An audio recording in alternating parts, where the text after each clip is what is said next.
Hi, my name is Samantha. Welcome to Safe Haven Sanctuary. I am a trauma expert, self-worth, and intimacy mentor.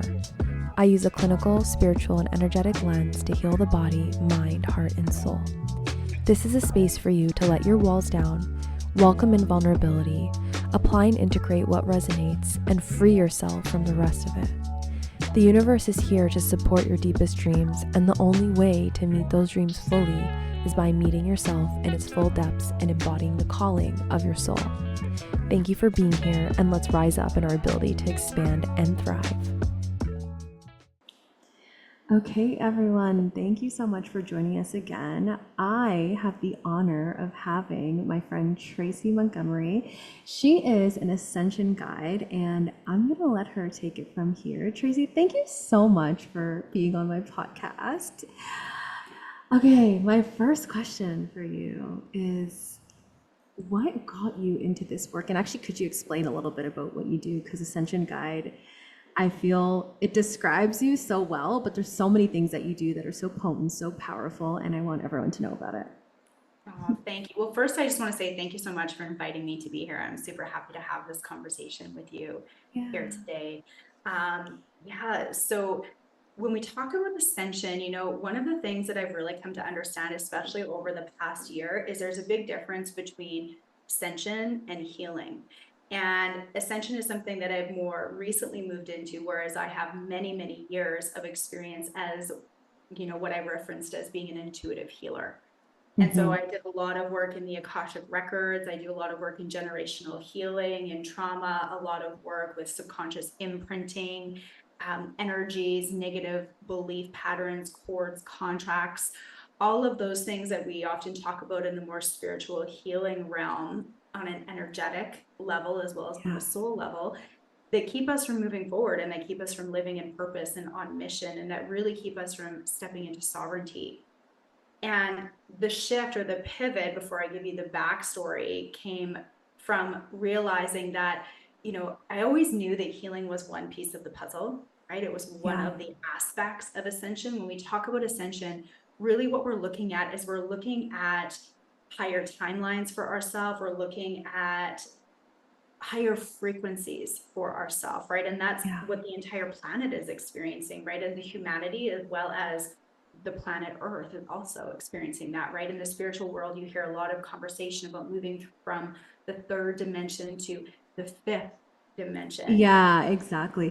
So sorry to interrupt you, but could you actually expand on what that means? Because we hear this like spiritual verbiage being thrown around, and a lot of people don't really go into detail and explain it, and some people don't even know what that even means. Like people who maybe are wanting to get into spirituality, but like these types of verbiages can be so intimidating, and I feel like it can keep people from wanting to dive deeper in. So I would really love if you could kind of explain the difference between like the 3D and the 5D, and also too like what sovereignty means to you, and what the difference is in the 3D and 5D of what sovereignty is. If that makes sense. Yeah. Great questions. Okay. And, I totally get that, because for the longest time, I remember when I started to hear things like 3D to 5D being thrown out, I was kind of like, what the flip is that?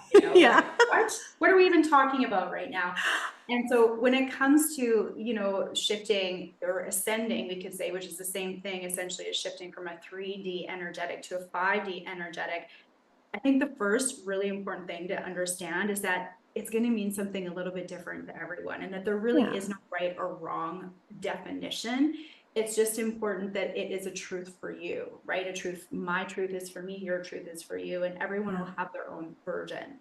So we don't have to subscribe to one single definition. But from a more like blanket kind of perspective, when we talk about 3D energies, there really is a density to them, and they include things like our self-sabotage. They include the old programs, the patterning, the conditioning that we've all had from being brought onto this earth, and from growing up and being parented the way that we were parented or not parented, and the beliefs that we take on. And a lot of those 3D energies really sit in this energy of sacrifice and servitude and suffering.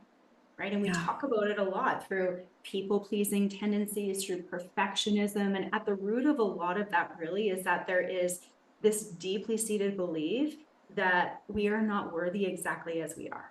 Those are our Yeah. 3D frequencies. And as we start to move forward, we shift into the 4D. That's where a lot of the Akashic Records comes in, is that we start to look at our past lifetimes and we start to look at generational traumas. And as we shift and we start to release those beliefs, we move from a space of lack and limitation into a space of potentiality and possibility. And that's more of the 5D energy. It's a higher vibration, a higher frequency, where rather than arguing for our limitations and, you know, seeing the glass as half empty and I'm broken and I always need to be in my healing, we move into a space of 5D, which Yeah. is where we start to embody more of the sovereignty. Because when we really think about it, sovereignty, you know, a form of freedom, a form of liberation, where we can truly be who we are unapologetically and boldly, doesn't come when we're sitting in the conditioning. No. Right? When we're sitting in the conditioning, we might long for freedom, we might long for sovereignty, we might long for liberation, and we can understand on a soul level that it's possible. But when we're subscribing to everybody else's belief systems, we're not sitting in a place of sovereignty. Yeah. That was a beautiful definition. Thank you. I Like know I this is was like a one sentence dictionary definition, but there's so much to it. And to circle back, like that's why healing is just one piece of the puzzle, right? And yeah. so when I started as an intuitive healer and started offering different modalities and stuff, I very much was focusing on my expertise in the healing realm. And that's part of my journey because that's where I was, right? And I Yeah. hadn't gone through that piece of ascension to be able to experience what else is possible, Yeah. Yeah. right? No, and I love that you're doing something different from like the regular intuitive healing just because I like even too like I see that that's like a huge gap is like people not diving into that spiritual side because like you can be an intuitive healer and like to me I don't know, like, and there's nothing wrong with it, by the way. Like, you know, I have also been there as well too, and I'm kind of like transitioning out of that into like more spirituality and tapping into energetics. But I just feel like that is the gap that's missing because a lot of people don't know that these deep rooted like you mentioned like self-sabotage and like not feeling worthy enough like sometimes it's not even you, sometimes it's ancestral stuff, sometimes it's stuff from your past life, you know, and people don't understand that. And I know that sometimes even like with past lives it's not a part of some people's belief systems, but like I mean I feel like that's also too where people stay stagnant, right? Like if we're not gonna open up to like these different belief systems, then like yeah, like you know, you might stay where you are and like not be able to heal at like a cellular level, right? Um, Also too, yeah, like that was just such a beautiful definition because I'll just share a story. It's really funny. So when I first heard like moving into the 5D, I thought it was like a place. I was like, oh, I want to go there. Yeah. I think that's like I don't think I'm the only one who Nope. thinks that, but I was just like, oh, I'm like so like is it gonna look like different? I'm like picturing like all these like psychedelic visuals and everything, and I'm like, oh, like I want to go there, you know. And then obviously as I got more into my spirituality, I'm like, oh, that's what that means. So like that was a great definition, but there is a misconception there, right? Totally. And I thought the same thing too. Like when I first heard it, I was like, because some people would say 5D, some people would say the golden age, you know, some people would Yeah. say utopia, some people would say heaven on earth. And I was like, so like, are we just gonna have a new earth and the people that don't like Yeah. it are gonna die? Like what's gonna Yeah. right? Or am I going to go to a different planet when I've ascended, right? And Yeah. it goes back to those beliefs around, you know, like our intuition and our gifts. And this, I always joke often with my clients about this adage of like, the sky's parting and God's voice bellowing Yeah. down on you and all of the things, right? And I had the exact same thoughts. And I think that part of it too is not only just like dispelling the myths, but it's also that the further along you are in your journey, the more you'll start to understand, Yeah. right? When you're Exactly. first starting out, there's some concepts that you're just like, I don't even fucking know what that is. Yeah. And that's okay because it's not your time to know yet, right? Everyone's in their Yeah. own divine timing. Yeah. Yeah, Yeah. no, and I love that. I love that, you know, it's such a non-judgmental approach that you take. And so in this ascension, based on your experience and from the clients that you've worked with in your own experience, do you find that this ascension is like really rapid or it's more subtle? Like what do you see and maybe you can touch on both because like maybe those are both simultaneously at the same time. But I guess in a general perspective, like, yeah, like what do you think it is? Like, is it super rapid? Is it more subtle? And, and I guess it's different for everyone, but I'll just let you answer the question. Yeah. Yeah. And you hit it on the head. Like in my experience, it is different for everyone. I definitely have like over, the last few years, I have different groups of women that seem to kind of move along together. But really there's a lot that can factor in because, those groups of women that move together, they're courted and contracted to move Yeah. together. So Yeah. when they get that intuitive hit and they follow that nudge and they say yes, and then they step inside a container, they're receiving keys and codes from each other that are going to accelerate their journey that they couldn't do on their own. That's part of the reason why we're here as a whole collective, right? Yeah. And there's so many factors because, we all have different, for example, amounts of Akashic records. There are newer souls on the earth that have no Akashic records. They're going to move way fast. Really? Yeah. And there's not a ton of them, but they're starting to come and they have been starting to come over the last few years. So for example, you and I have Akashic records, someone that has none or just has a few, or maybe only has a handful of incarnations versus hundreds of incarnations, they're going to move faster because they have a lot less that they need to move through. Okay, that makes sense. Wow, I didn't know that there were beings on the earth that some who did not have any. I had no idea. Yeah. It's Wow. fascinating. I've just actually met a woman. It was just a few years ago. I was actually running a retreat in Greece and I'd never met her before. And she decided to come on this trip and I met her and I was like totally blown away just before she even spoke, just her energy and everything about her. Like I literally felt like I was meeting an angel on earth. I was like, who the fuck is Wow. this? Sorry, I like Yeah. to swear. That's okay. But I I swear was too. Don't worry. like, who is this? Right? Because she had a completely different energetic blueprint than anything I had ever experienced Yeah. before. And she really was someone that like embodied divine love in a way that I had never seen before. And I was like, she blew me away. I was like, how is this possible? You and I live in the same world here, right? Like, Yeah. how is this possible? But she didn't come with the same kind of, for lack of a better word, baggage that a lot of us Yeah. here come with. Yeah. And how could you tell that about her? Just I mean, I know like you read energy and like you're super tapped in, but if you could like let our audience know like what were some things that you noticed about her that were different from us, the people who have all the baggage. Yeah. Well, and she had this really beautiful softness to her. Yeah. That was just filled with grace. Like the tone of her voice Yeah. felt, I don't know another word other than angelic for her. Like the tone of her voice was angelic. Her energy field was angelic. Everything about her was really soft. Like there was no armor there, if that makes sense, right? There was no sense of protection. There was no sense of fear. And I've since then she's done sessions with me and she does have some things that she needed to work through, but far different than what most of us came from the perspective of like generations of ancestral trauma in our mother lines and things like that. She didn't have any of that. She had some basic kind of this life lessons and maybe a few past life lessons, but there was a heaviness or a density that wasn't there for her. Wow.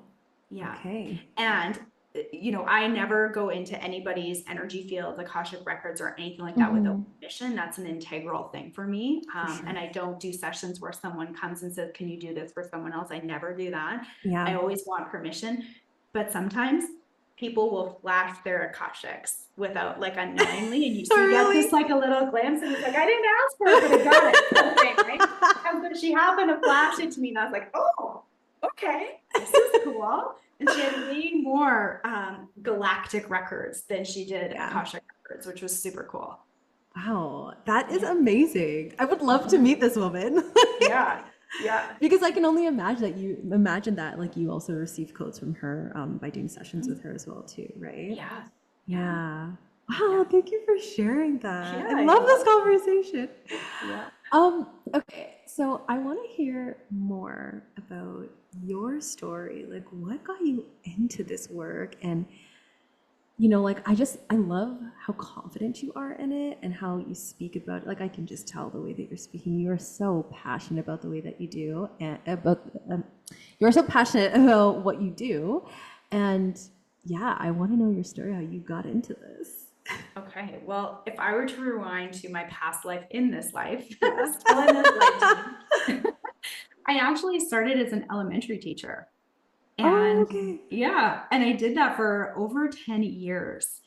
And I have two kids now that are teenagers, they're 14 and 16. But so after I had my youngest, and I went back to work for the first year, I was really in this space that I think a lot of women who are new moms find themselves in, where it's like all of a sudden now all of your time and your energy is going to, my kids are only barely 2 years apart, so very close together. Mm-hmm. A lot of time and energy going into the family, going into the kids, when they're little and they're toddlers are a lot of work. Plus I Yeah. was working as a teacher as well. And that's a job that requires a lot, right? I was with kids Mm-hmm.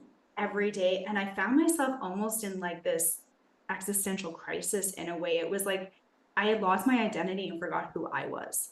Yeah. Right. It was like I was the mom, I was the wife, I was the teacher. And when I went to work, I was still a mom and a caregiver and all of Mm-hmm. those things. Right. And I kind of felt like I needed something for myself. So Yeah. I signed up for yoga teacher training. And I'd never done a yoga class I before. didn't know that. Okay. Yeah. I have this really bizarre pattern of signing up for things I've never experienced. And then it's like learning curve to the max. That just Yeah, seems of to be how I roll. course.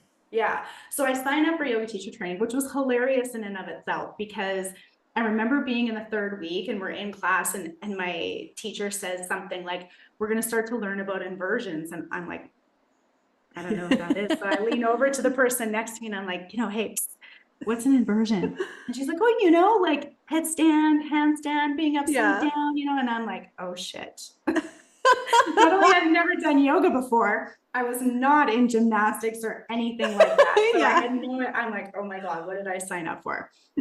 But I really loved, especially the Hindu philosophy and the stories Yeah. about all the deities and the gods and goddesses and all of this. Yeah.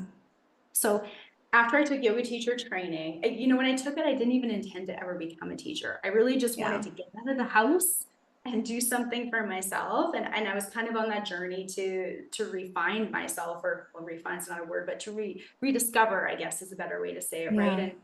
And to find a new identity that felt like me. And Yeah. so after that, then I took meditation teacher training.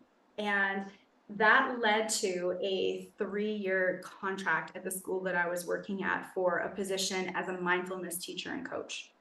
Oh, And wow. this is before mindfulness was like a buzzword, like before Yeah. it hit the Time magazine cover and all of the things, right? And so my job was number one I had to write curriculum because it didn't exist and connect it to the health program of studies and whatnot. And I was training at the division level, I was training other teachers and staff how to bring it into their classrooms and demonstrating lessons, doing all of these things. And truthfully, I loved that job because all of a Mm-hmm. sudden I was teaching something that I was passionate about. Yeah. And when I learned about meditation and mindfulness and the effects that it has on our nervous system and neuroplasticity and how it rewires the brain, I was like, this is what every classroom needs, because this is why all of these children are dysregulated. Yeah. They need these tools. So it was a great position. However, at the end of the 3 years, I had a brand new principal who felt that investing in technology, like, iPads and things like that, was much more important than mindfulness. Hmm. So I got put back in the regular classroom. And I mean, I love kids, but the part that I didn't love was everything else that came with the job.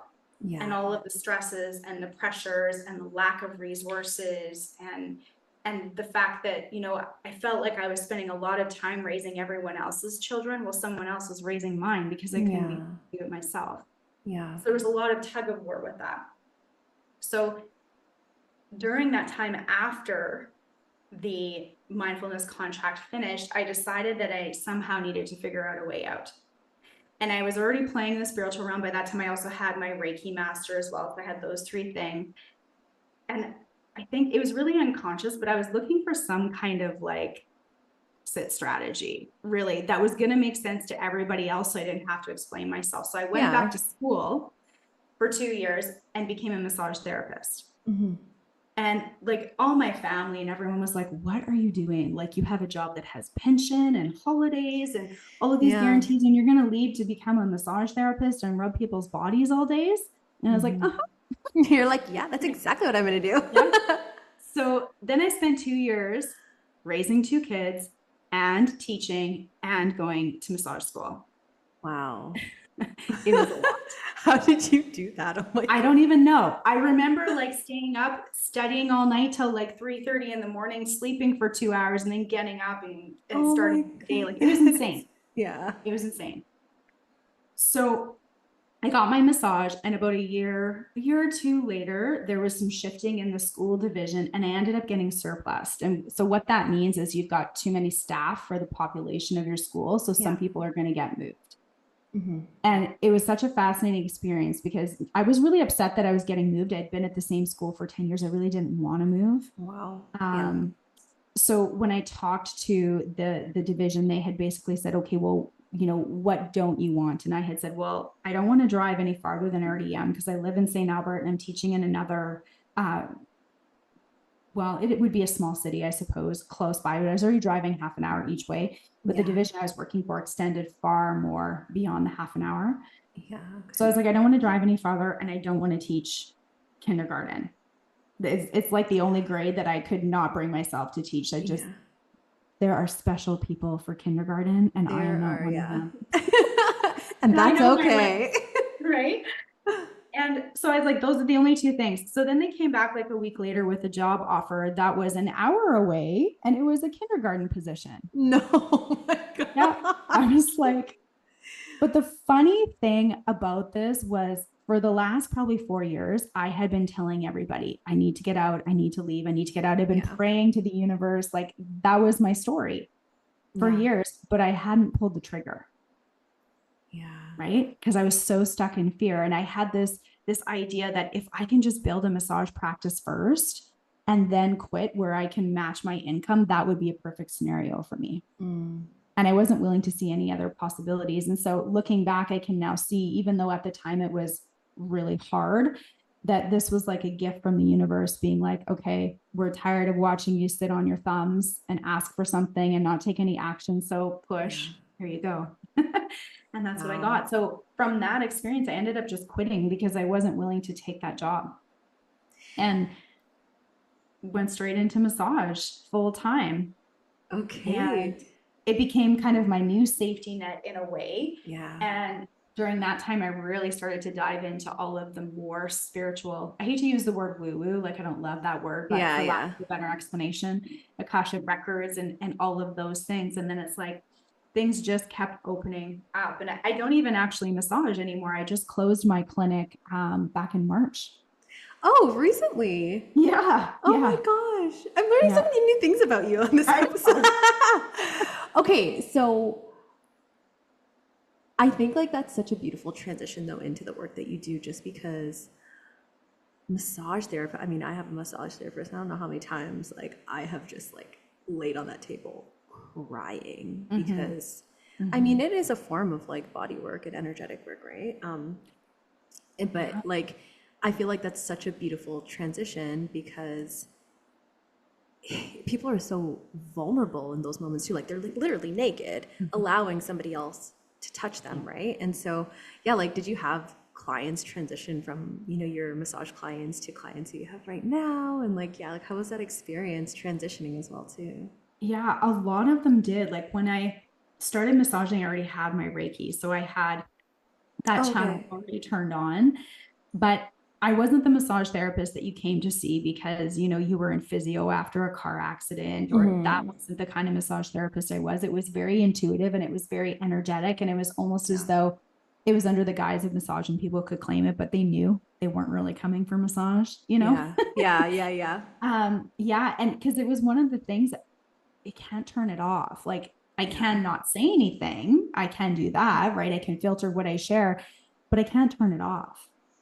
Right. And so it took a while for me to really like let all of it out because you know, when I started, not everyone was open to it. And so my clients kept kind of shifting and changing the more that I opened into more things. And I also started offering just energies, in-person energy sessions and things like that.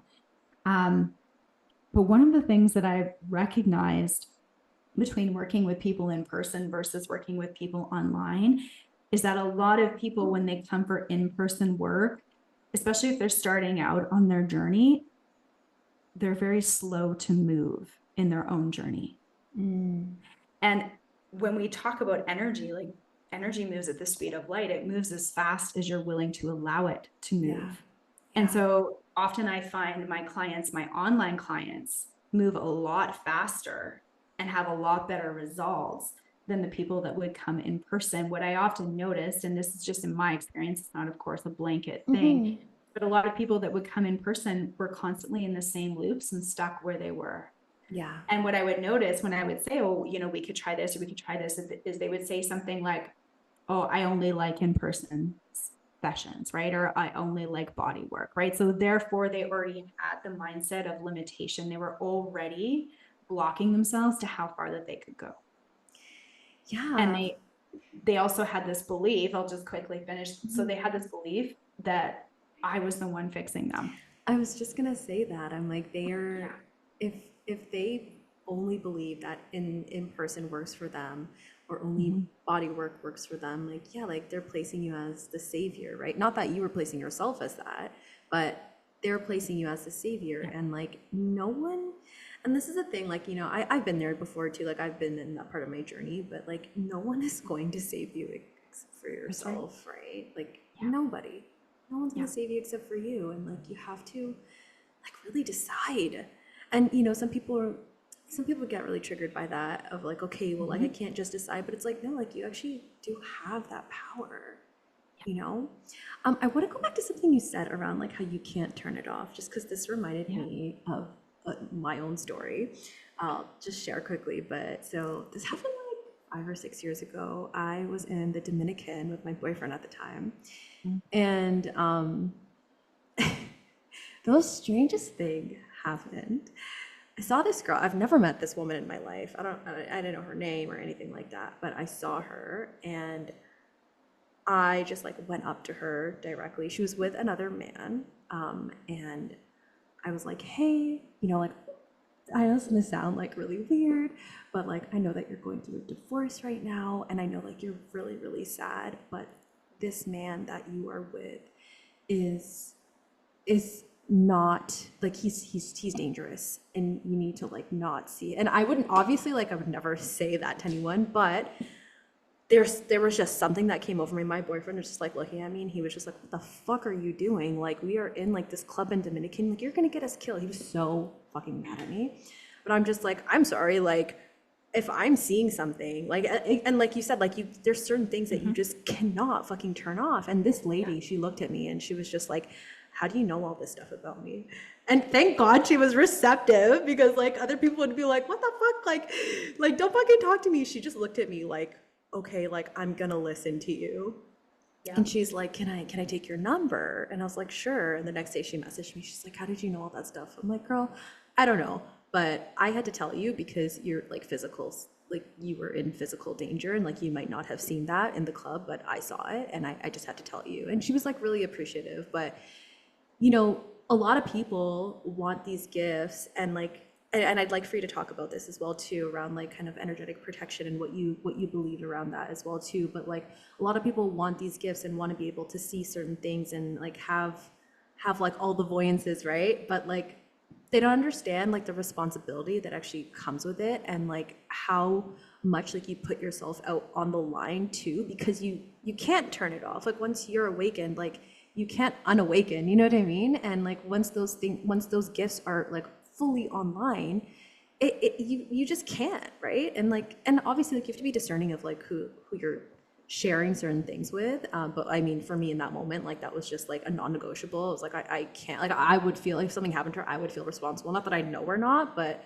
I had to at that moment. So I'd really like to know how you manage when like you can't turn those gifts off, right? Like, yeah. Yeah. Well, and you know what I find so interesting is because I used to be that person where I was like, I want to be clairvoyant. I want this. I want, all Yeah, of yeah, yeah. before I kind of got there. And, the truth really is that when we're in that space, we're wanting something that we actually already have. I Yeah, think exactly. that's the first thing is to recognize that we all have the ability to turn on our clair senses, Hmm. right? And that, and it kind of goes back to what I said before about, the skies parting and God gifting us, right? I think that there's some story that a lot of people have around that. Like, I just have to earn it, or I just have to do Yeah. better, or I just have to become more spiritual, or it's actually not about that at all. Yeah. It's just about practice, Yeah. really, which is kind of mind blowing in a way because, people kind of, it's like, that doesn't quite compute, but it truly is just about practice. It's no different than, Hmm. going to the gym every day, or Yeah. practicing piano, an instrument, whatever that might be, right? The more that you tap into something, the more that you spend time with something, the stronger that it gets, Hmm. right? Yeah, no, I totally agree. I believe like it's about Yeah. practice. And I also think too that it's about being able to trust yourself because sometimes we Yeah. receive these messages and we're just like, oh no, like that's just my brain, like, Yeah. thinking that it's, and it's just like, no, like that's actually your intuition. That's actually like messages that are being downloaded to you. And Yeah. I mean, you have the choice if you want to gaslight yourself about it or not. And I've been there too. And sometimes it still comes up for me where I'm just like, Yeah. oh. But like, it really is about practice and it's about building that self-trust and like that confidence in your abilities and like, yeah. But yeah, so I'd love for you to expand on, I guess like energy protection too, around like when you can't turn it off, but it doesn't feel safe for you to share it with someone who maybe might not be receptive. Like for Yeah. example, you mentioned that angelic woman and how like her Akashic Records were just like flashing at you, right? And like you can't turn that off, right? Like you saw that, right? So like how, yeah, I'll let you expand on that. Yeah. Well, the first thing that I would say, and this, not everyone's going to say this, but I don't believe in protection. Okay. Hmm. And I say that, like there was a time, like I did spend a bit of time earlier in my years, really deep in like my witchy self, Yeah. and the spell casting and all of those things, which is really big on protection, right? Yeah. They do a lot of protection spells and things like that. And that's something that I've since unplugged from. And Hmm. I wholeheartedly believe that anything that we choose to believe, anything that we plug into is something that we create. Yeah. So if I believe that I need to be protected from nefarious energies or negative, entities, whatever that is, Hmm. I'm actually drawing them into my field.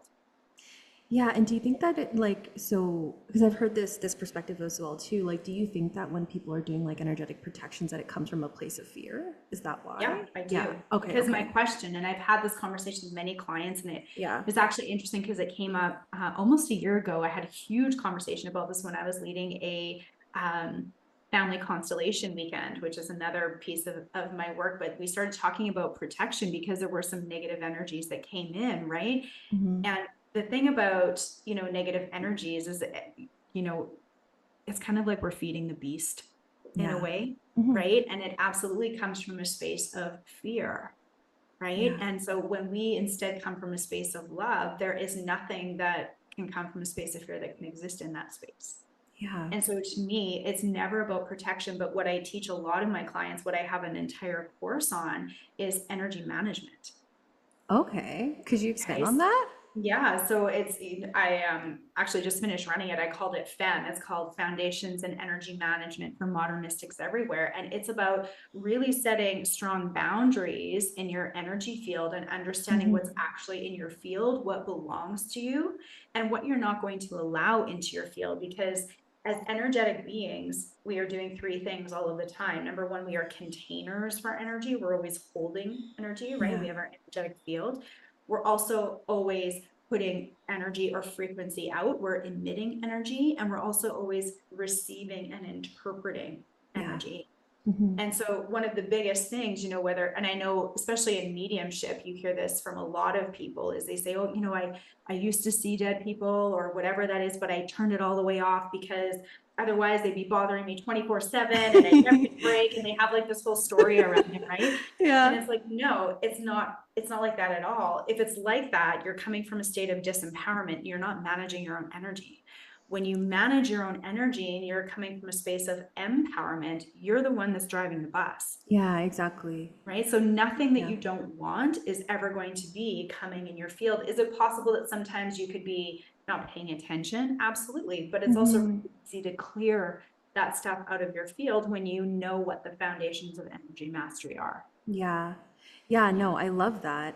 Even in regards to the example that you just shared around the mediumship and people being like, I just don't want to see them anymore, they're bothering me. But, I also learned too that even if that does happen, like if you have the power to be like, okay, like no thank you, like please leave.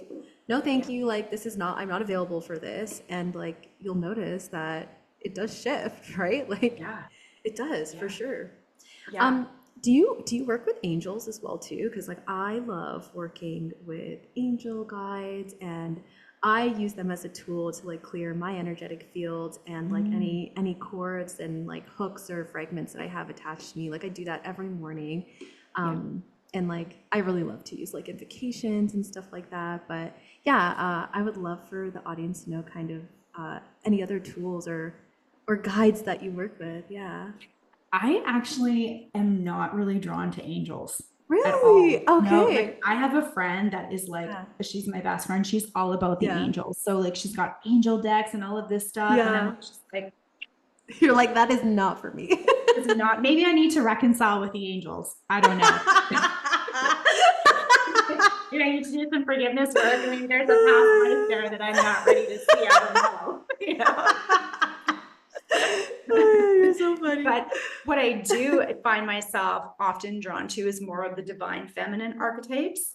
Oh, So yeah. like Isis and Hathor, Yeah. Mary Magdalene, Oh, yes. even Kali is a big one for me. I know Yeah. there's a lot of mythology around don't work with Kali because she'll, like blow your life up and whatever. And when I'm ready for it, I'm like, blow the shit up. Like, let's go. So that's more of like, I'm more of an all or nothing kind of person. Yeah. But I tend to gravitate definitely to the divine feminine archetypes for sure. I don't resonate a ton with the masculine.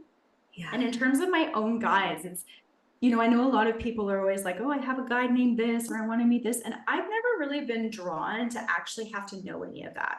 Yeah. Like I just call in my guides. I call in my ancestors. Yeah. I do often call in my great grandmother, who was an indigenous healer. So I'll often call her in.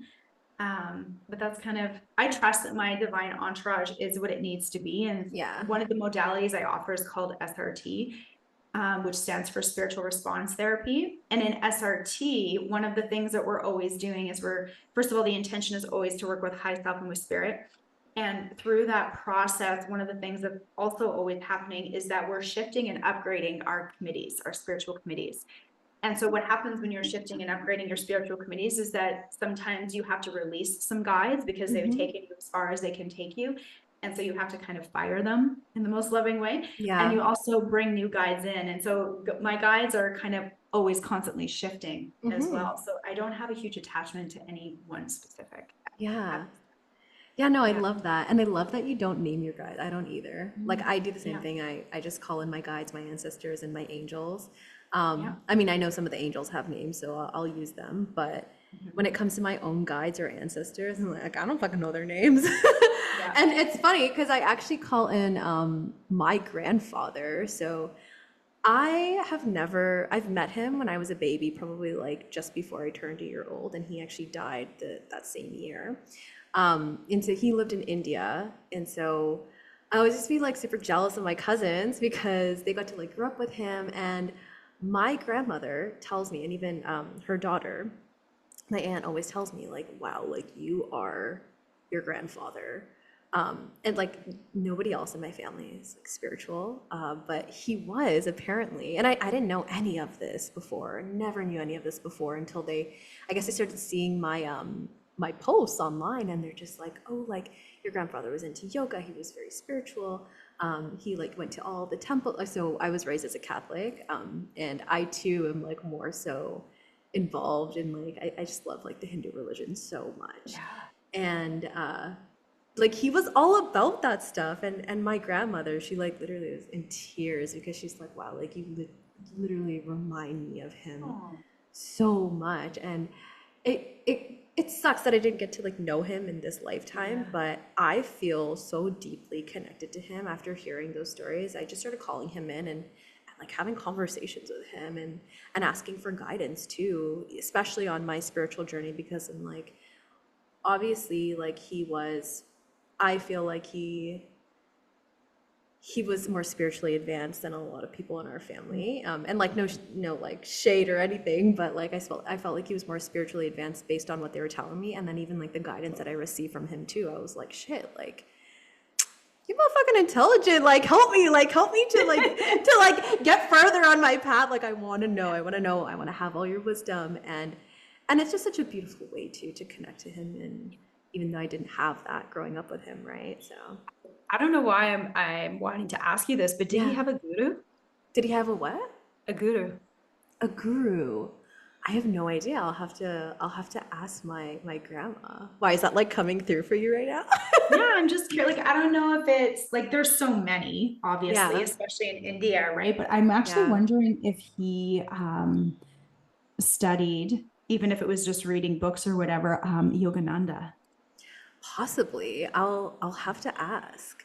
And I Yeah. wouldn't be surprised because I just wouldn't be surprised because apparently he was like always standing on his head and like and you know where my grandmother lives, she lives like up in the mountains in India. It's like this very small village, and they have temples everywhere. And like even though they were Catholic, like even my grandmother and my aunt, they're like go hard Catholics. But yeah, like he was just at the temple all the time, and yeah, I don't know. I have to ask. That's a good question. Yeah. I, Did he I'll have. keep journals? I don't think so. Like Mm. they didn't have a lot of money. So like I don't even know if like he had that as like a privilege to like buy a book and write it. Yeah. But maybe like I'll have to again. I'll have to ask her. But I Yeah. know I should have. I was just there in January. That would have been great to know. I'd be like, give me his journals. You're not Yeah, using them. totally. Give them to me. Yeah. But yeah, you know he went through such a hard time in this life. Like he was like working 3 jobs. They weren't able to like meet ends, and he actually died of, I believe, was it throat cancer or lung cancer, which is just, I just, I think it's just interesting that that came up for him in this lifetime, like that specific illness, because yeah, I don't know. I feel like there's so much that he wanted to express, but was like bogged down by poverty and like not being able to like focus on his journey. Like I know he did whatever he could, obviously, but um that's also too why I feel like I'm in this work as well. Like I'm like, wow, like I just kind of like want to make a tribute to him, and like I want him to live vicariously through me in this lifetime, you know? So yeah. Yeah. Oh, I love that. That's a Yeah. beautiful honoring for him. Yeah, it is. Yeah. And you know, hearing stories about him from my mom and my grandma, like he was just such a good human. You know, like my mom speaks very highly of him, and it's just like, you know, my father-in-law was just this beautiful angel. Like she literally calls him an angel, and just like so kind, so loving. Um, but yeah, like yeah, it's an honor for me to like be his granddaughter and like be able to, I guess, continue the work and like break these cycles that I think that he was really trying to break. And I'm sure he did in so many other ways, but like I'm here to like break them in different ways. So Yeah. yeah. Oh, I love that. Yeah, Love that. yeah.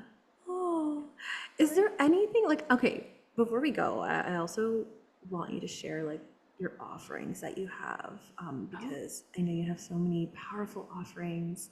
I Mhm. absolutely love your work. I admire you. I look up to you so much, and Oh, thank I you. really do. Like you're just such a beautiful soul. You've like held space for me too, and I've like been at like my worst too. Like you've seen me like ugly cry and everything. But I want people to have that same gift that you provide so gracefully. So yeah, tell us about your offers and how people can work with you. You. I have a lot of offers and I'm in transition right now too. So there's always something new, but I do have Mhm.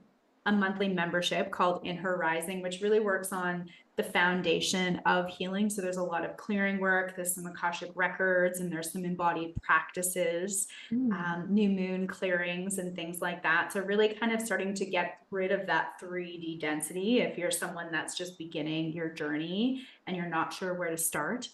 I also have a group mentorship program called Light Work, where we do more accelerated work, where we still work in the Akashic records and the clearing and things like that, but we also start to work in the quantum field and the level of possibility, and we step into, radical responsibility for self and divine leadership and those types of things.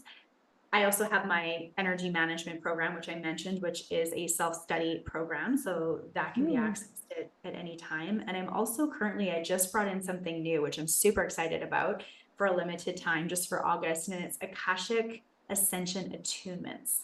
Ooh, okay. So what this does is this starts to look at someone's blind spots, because one of the things that I've learned through my own process of working through my own trauma and things like that is that one of the keys to ascension is allowing all of our subtle bodies, all of our levels and layers to work together. They're always communicating with each other, but if we're not taking care of all of them, then what happens is we often have a tendency to get stuck. And as humans, we often have habits of, we have our go-tos, right? Like one person might be really good at looking after their body, but they're completely disconnected to the spiritual aspect of things. Yeah. Someone else might be really good at, maybe managing the mind and the processes of thoughts and their belief systems, but they're suppressing all of their emotions. Right? So when we don't work with all of these levels and layers and we don't bring them together so that they work in harmony, what happens is we have a disconnect and we're no longer able to move further in our journey. So what the attunement does is it gives people an opportunity to reflect on where they're at and how they're working with each of the levels. And then I go in and I basically intuitively tap in to find the blind spots of where we need to pay more attention, what has been forgotten, where we can shift things so that we can start to accelerate and get back on track with our journey. That sounds lovely. I might have to get one. Okay. No problem. Tracy, thank you so much for coming. Like, I genuinely enjoyed this conversation, and Me too. I really enjoyed having you on. I'd love to have you on again whenever you're free. Absolutely. Because I feel like there's so much more that we can dive into. Yeah. But yeah, for those of you listening, go check Tracy out. What's your Instagram handle? My Instagram is at tracy.montgomery_. Okay. And my website is risewithtracy.com. Amazing. Okay, and I'll put Yeah. that in the show notes. Thank you. Yeah, thank you so much for being on here, and we'll have you on again soon. Sounds good. Thank you so much. It was an Yeah. absolute honor to be here and have this conversation Well, with you today. thank you. Thank you so Yeah. much. I hope you enjoyed today's episode. Thank you so much for tuning in. It means so much to me that we got to spend time together today. Be sure to follow me on Instagram at safehavensanctuary_. And if this episode resonated with you, it would mean the absolute world to me if you would share it with someone who you think it might resonate with as well. Or better yet, you could take a screenshot of this episode and share it to your story, tag me in it, just so we can bring more awareness to the podcast, and this will help the podcast to grow as well too. I appreciate all your support. I appreciate you listening, and I love you. Thank you for being here with me. Your presence, your time, your heart, your soul is so deeply valued here. I'll see you on the next episode.